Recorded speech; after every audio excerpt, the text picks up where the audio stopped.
నమస్కారం మా అక్క కొడుకండి భగవద్గీతలోని ద్వాదశ అధ్యాయం చదువుతాడండి, వినండి.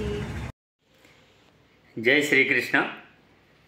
వసుదేవసుతం దేవం కంసచాణూరమర్దనం దేవకీ పరమానందం కృష్ణం వందే జగద్గురుం.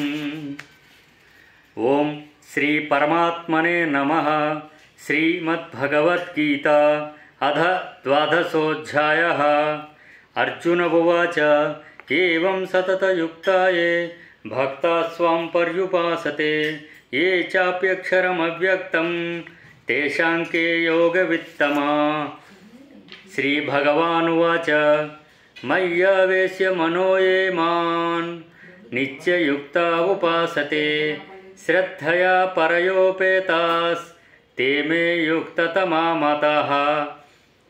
ఏ త్వక్షరమనిర్దేశ్యం అవ్యక్తం పర్యుపాసతే సర్వత్ర గమచింత్యం చ కూటస్థమచలం ధ్రువం సన్నియమ్యేంద్రియగ్రామం సర్వత్ర సమబుద్ధయః తే ప్రాప్నువంతి మామేవ సర్వభూతహితే రతాః.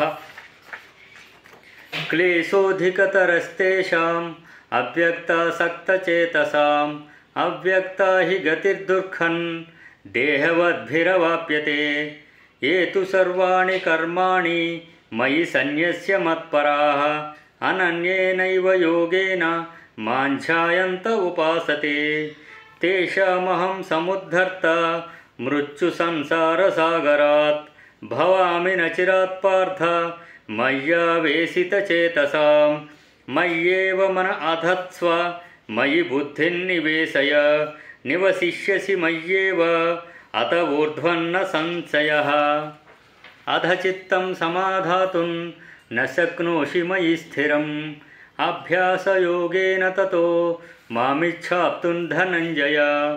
అభ్యాసేప్య సమర్థోసి మత్కర్మ పరమో భవ మదర్థమపి కర్మాణి కుర్వన్ సిద్ధిమవాప్యసి.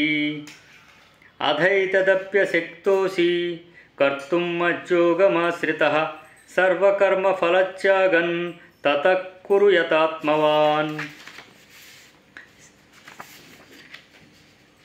శ్రేయో హి జ్ఞానమభ్యాసాత్ జ్ఞానాధ్యాయన్ విశిష్యతే ధ్యానాత్ కర్మఫలత్యాగస్ త్యాగాచ్ఛాంతిరనంతరం.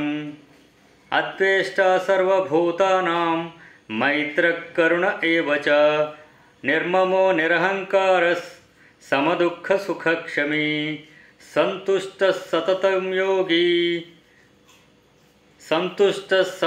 యోగి యదాత్మా దృఢనిశ్చయః మయ్యర్పితమనోబుద్ధిర్ యో మద్భక్తః స మే ప్రియః.